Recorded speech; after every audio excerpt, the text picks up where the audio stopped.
यह है विचारधारा जो मुझे यहाँ लाई है। मैं राजनीति का इंसान नहीं हूँ, मैं समाज का छोटा सा सेवक हूँ। मुझे भारत से प्यार है। मैंने अरब की यूनिवर्सिटी से पीएचडी की, तो अरब की गवर्नमेंट ने मुझे वहीं पर जॉब दिलाई और पहले ही महीने से 7.5 लाख रुपए मेरी सैलरी रखी। मुझे वहां रोकने के लिए सरकार ने भी जोर डाला। मैंने पिताजी से पूछा, उस वक्त वो जिंदा थे, मैंने वहां से फोन करके पिताजी से पूछा मैं क्या करूं। कहा पहली फ्लाइट लेकर भारत में आ जाओ। उन्होंने कहा कि हमने संकल्प लिया है कि हम भारत को छोड़कर दुनिया में कहीं नहीं जाएंगे। जब देश का विभाजन हुआ था, जब पाकिस्तान बना था, तो पाकिस्तान के लोगों ने, पाकिस्तान की सरकार ने मेरे पिताजी को पाकिस्तान बुलाने की बहुत कोशिश की। यहाँ तक कि उस वक्त के पाकिस्तान के प्राइम मिनिस्टर लियाकत अली खान ने हमारे भारत के प्राइम मिनिस्टर श्री जवाहरलाल नेहरू से कहा, मौलाना नुमानी की हमको ज़रूरत है, हमको यहाँ का संविधान बनाना है जिसमें इस्लामिक चीज़ें भी हों और जो सेकुलर भी हो, जो डेमोक्रेटिक भी हो। मेरे पिताजी इस्लामिक लॉ के दुनिया के सबसे बड़े स्कॉलर थे। उन्होंने कहा नेहरू जी ने कि मैं बात करता हूँ। नेहरू जी खुद लखनऊ आए, कैन यू बिलीव इट? सोचो, नेहरू जी खुद लखनऊ आए दिल्ली से, मेरे पिताजी से मिले। मेरी उम्र उस वक्त शायद 7 साल की रही होगी। पिताजी से उन्होंने कहा कि प्राइम मिनिस्टर लियाकत अली बार बार जोर दे रहे हैं, हम तो नहीं चाहते कि आप भारत से जाएं, लेकिन वो कह रहे हैं तो मैं आपके पास खुद आया हूँ। आप अगर जाने को तैयार हूँ तो मैं पूरी व्यवस्था करने के लिए तैयार हूँ। आप और आपकी पूरी लाइब्रेरी, आप और आपका पूरा परिवार बड़े आराम से एक चार्टर्ड प्लेन में पाकिस्तान में भेज दूंगा। मेरे पिताजी ने उनसे कहा कि नेहरू जी, हम ये संकल्प ले चुके हैं और मैंने ये विल लिखी है कि मेरी औलाद में से कोई कभी भी किसी भी परेशानी, चाहे जितना जुल्म हो, चाहे जितनी ज्यादती हो, हम भारत को छोड़कर नहीं जाएंगे। मुसलमानों, भारत की एक धार्मिक अहमियत भी है। लोग तुमको सही इतिहास नहीं बताते। पहला इंसान जब उतारा था खुदा ने, पहला पैगंबर, तो अरब में नहीं उतारा था, मक्के और मदीने में नहीं उतारा था। वो जम्बू सलाल द्वीप का इलाका था जो साउथ इंडिया और श्रीलंका में है, वहां उतरे थे आदम अलैहिस्सलाम। और आदम का नाम अरबी जबान का शब्द नहीं है, आदम संस्कृत जबान का शब्द है। आदि मानव, ये से था आदिम, वहां से बना आदम।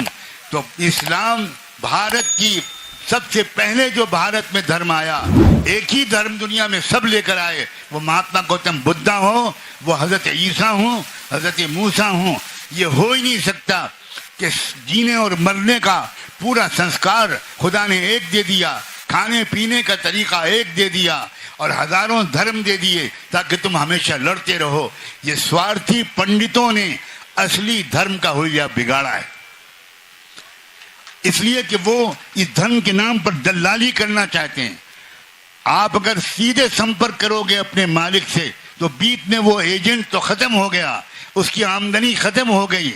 और सबसे जबरदस्त आमदनी मंदिरों की है, उस आमदनी पर न इनकम टैक्स है न सेल टैक्स, बल्कि इनकम टैक्स कमिश्नर और सेल टैक्स कमिश्नर खुद आकर वहां माथा टेकते हैं। ये सब झूठ है, ये सब फ्रॉड है।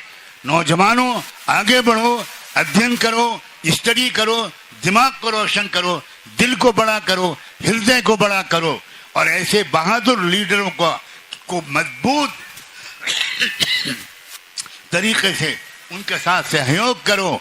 हमसे, मैं आज यहाँ उलमा बैठे उनके सामने कहता हूँ, चंद्रशेखर जी मुझसे बहुत बार बार कह चुके, आज भी उन्होंने मुझसे कहा, आज भी उन्होंने मुझसे सुबह कहा कि मौलाना नुमानी साहब, बहुत दिन के बाद हमें ये कोई मार्गदर्शक मिला है, आपके मशवरे के बगैर मैं कोई नीति नहीं बनाऊंगा। मैं आपके सामने ये बात कह रहा हूँ। नहीं, मैं साहब, मैंने ही कहा है, कंफर्म करने की बात नहीं, मेरी जबान है। आपने सुन लिया, आपने सुन लिया। ये कोई वक्ती साथ नहीं है। मैं एक सभा में भाषण देने के लिए नहीं आया हूं, मैं इस संघर्ष में साथ देने के लिए आया हूं। मरते दम तक साथ दूंगा।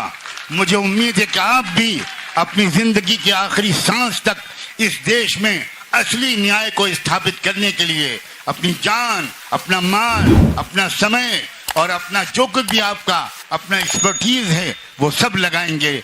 आखिर में मैं बहुत शुक्रिया अदा करता हूँ। मैं अपने परिवार के बीच में आया हूँ। मुझे वो खुशी हो रही है कि जो किसी इंसान को अपने परिवार के बीच में आने से होती है।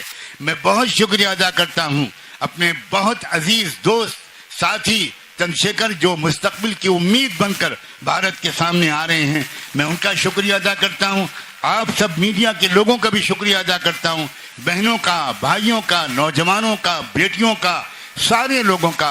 और जिन लोगों ने इतनी जबरदस्त व्यवस्था की, जिन्होंने ऐसा अरेंजमेंट किया इस इतनी बड़ी सभा का, उन सब का दिल से मैं बहुत ही धन्यवाद करता हूँ। और एक और बात मैं जरूर कहूँगा, मैं अपने पुलिस के भाइयों और बहनों का भी दिल से शुक्रिया अदा करता हूँ, बहुत दिल से शुक्रिया। बहुत मुश्किल सर्विस है हमारे पुलिस डिपार्टमेंट की। घंटों खड़ा रहना पड़ता है, धूप हो, बारिश हो, वक्त पर खाना नहीं मिलता, वक्त पर चाय नहीं मिलती।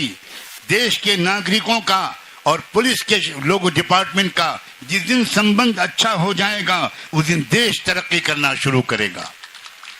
पुलिस विभाग के लोग दिन रात ड्यूटी करते हैं और खास तौर पर महिला पुलिस की जो मेरी बेटियां हैं उनको देखकर तो मुझे बहुत ही दुख होता है।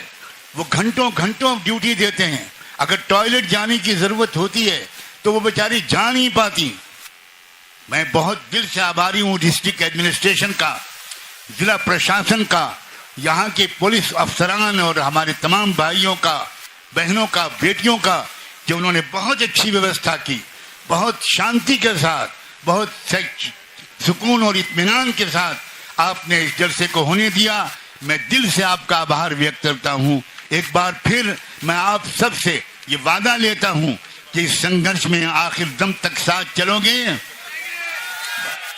अब मैं उम्मीद करता हूँ कि संविधान की जो प्रस्तावना अभी पढ़ी जाएगी उसके बाद हम लोग सब संकल्प लेंगे, संविधान बचेगा तो देश बचेगा, संविधान नहीं बचेगा तो देश के टुकड़े टुकड़े होने से कोई बचा नहीं सकता।